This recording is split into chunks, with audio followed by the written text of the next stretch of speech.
स्वागत है आपका लीगल स्टडी बाय सचिन के daily top 10 current affairs program में। आज के इस वीडियो में हम बात करने वाले हैं लास्ट डे के टॉप 10 करंट अफेयर्स की। तो इस सिलसिले में सबसे पहला जो करंट अफेयर्स आता है, हांगकांग की पर्वतारोही सांग यिन होंग ने 26 मिनट में एवरेस्ट को चढ़ करके 26 घंटे के अंदर एवरेस्ट को चढ़ाई करके इन्होंने एक नए रिकॉर्ड को कायम किया है। तो आपको बताते चलें कि हाल ही में हांगकांग और USA United state of America के पर्वतारोहियों ने एवरेस्ट को फतह किया है और एवरेस्ट को फतह करके नए नए रिकॉर्ड्स बनाए हैं।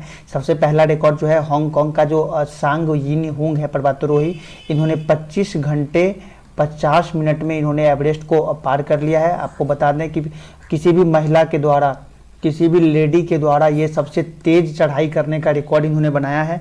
इससे पहले जो सबसे तेज चढ़ाई का रिकॉर्ड था वो नेपाल की ही एक महिला के नाम था।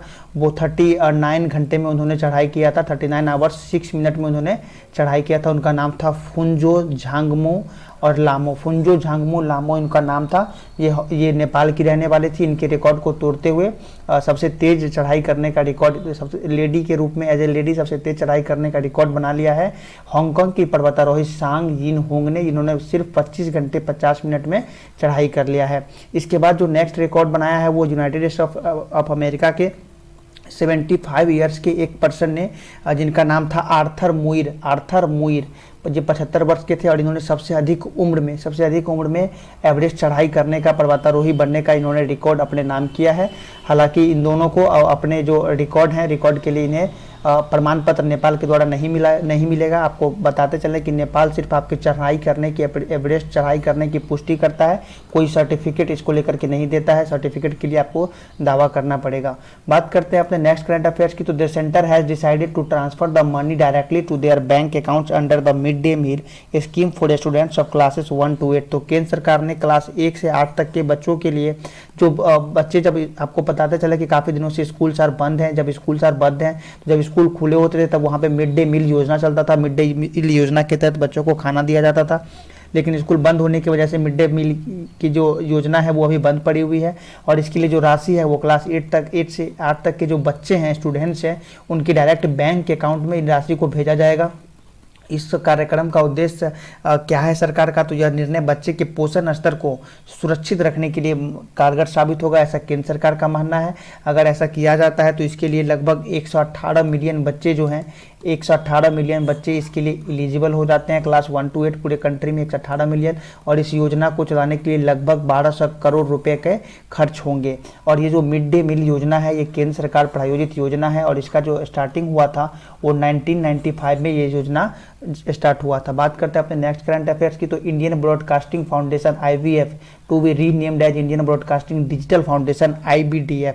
तो IBF जो था, ब्रॉडकास्टिंग फार्मेशन जो था, ये अब अपने रेंज को बढ़ा रहा है। अपने रेंज को बढ़ाते हुए अब जो डिजिटल प्लेटफॉर्म होंगे डिजिटल प्लेटफॉर्म के तरफ भी अपने रेंज को बढ़ा रहा है और इस वजह से अपने नाम के आगे सिर्फ ब्रॉडकास्टिंग ना रख करके उसमें डिजिटल भी रखा जा रहा है।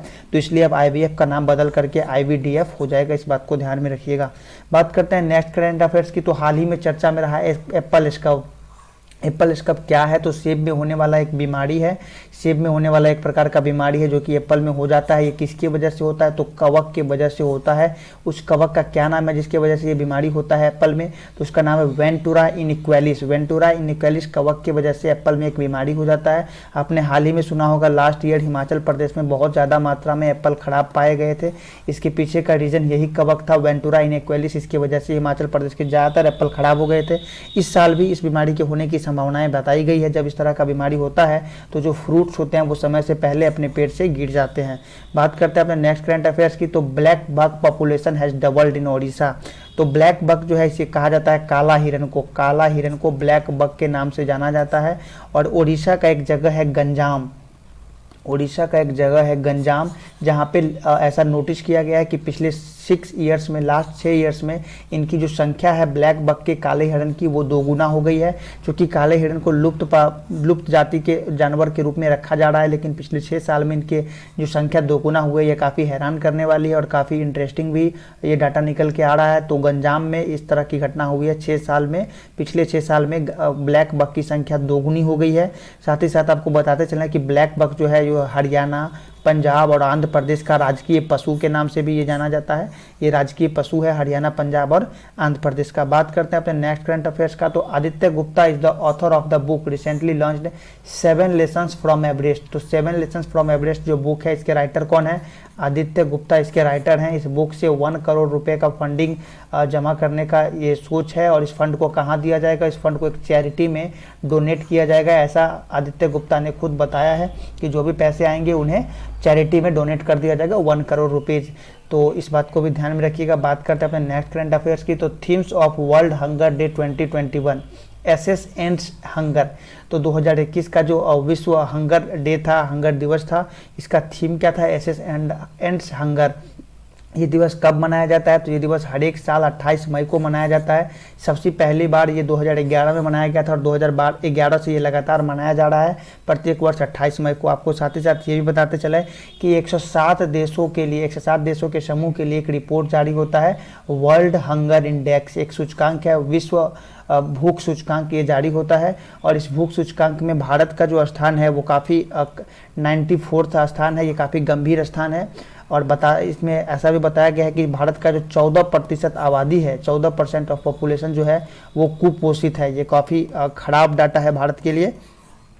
14% पॉपुलेशन ऑफ इंडिया ये जो है सो कुपोषित है, तो इस बात को ध्यान में रखिएगा। बात करते हैं अपने नेक्स्ट करंट अफेयर्स की, international wrestling referee Ashok Kumar is the only Indian nominated for umpiring matches during the Tokyo Olympic games. तो टोक्यो ओलंपिक गेम्स जो कि जुलाई से अगस्त तक होने वाले हैं, जुलाई से अगस्त तक जो टोक्यो ओलंपिक गेम्स होने वाले हैं, इसके लिए एकमात्र भारतीय को जो रेफरी के रूप में लिया गया है, उनका नाम है अशोक कुमार।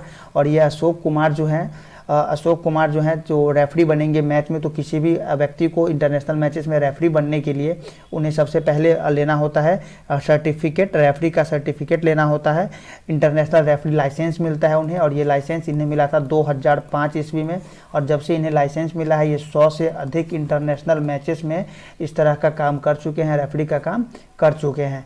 आपको ये भी बताते चलना है कि ये जो टोक्यो ओलंपिक गेम है, इसको कौन ऑर्गेनाइज करेगा? तो UWW इसको ऑर्गेनाइज करने वाला है, ऑर्गेनाइजर UWW है। बात करते हैं अपने नेक्स्ट करंट अफेयर्स की, तो India's first female flight test engineer has become Ashrita Viyoliti. तो सबसे पहले ये जान लीजिए अश्रिता वियोलिती कहाँ की है? तो ये कर्नाटका की है। अश्रिता वियोलिती कर्नाटका की है, और इन्होंने 1 वर्ष ये इंडियन एयरफोर्स में ऑफिसर हैं। इंडियन एयरफोर्स में ऑफिसर रहते हुए इन्होंने 1 साल का पायलट कोर्स किया। 1 ईयर इस पायलट स्कूल से इन्होंने 1 साल का कोर्स किया, और उसके बाद उन्होंने 43rd फ्लाइट टेस्ट कोर्स के एक हिस्से के रूप में ग्रेजुएशन किया। और इसके बाद इन्हें ये योग्य बन गए हैं फ्लाइट टेस्ट इंजीनियर के रूप में। ये पहली महिला हैं जो इस योग्यता को पूरा करके और ये फ्लाइट टेस्ट इंजीनियर बनने वाले हैं, इसलिए ये चर्चा में है। India's first female flight test engineer has become Ashrita Viyoliti, इसको ध्यान में रखिएगा। बात करते हैं नेक्स्ट करंट अफेयर्स की, तो Haryana government has announce to distribute 8.6 lakh tablet for school education. तो हरियाणा सरकार ने 8.6 लाख टैबलेट के डिस्ट्रीब्यूशन की बात कही है। किसके लिए? तो स्कूली शिक्षा के लिए, स्कूलिंग एजुकेशन के लिए इन्होंने इस तरह के कार्यक्रम को स्टार्ट किया है। हरियाणा के CM कौन है? तो मनोहर लाल खट्टर हैं, ये भी ध्यान में रखिएगा। और साथ ही साथ हरियाणा का एक और बहुत ही महत्वपूर्ण योजना है, याद रखिएगा, मेरा पानी मेरा विरासत। ये योजना भी कहाँ का है? तो मेरा पानी मेरा विरासत हरियाणा का योजना है, इस बात को भी ध्यान में रखिएगा। आज के इस वीडियो में इतना ही, फिर जल्द मिलते हैं अपने नेक्स्ट वीडियो में। Thank you.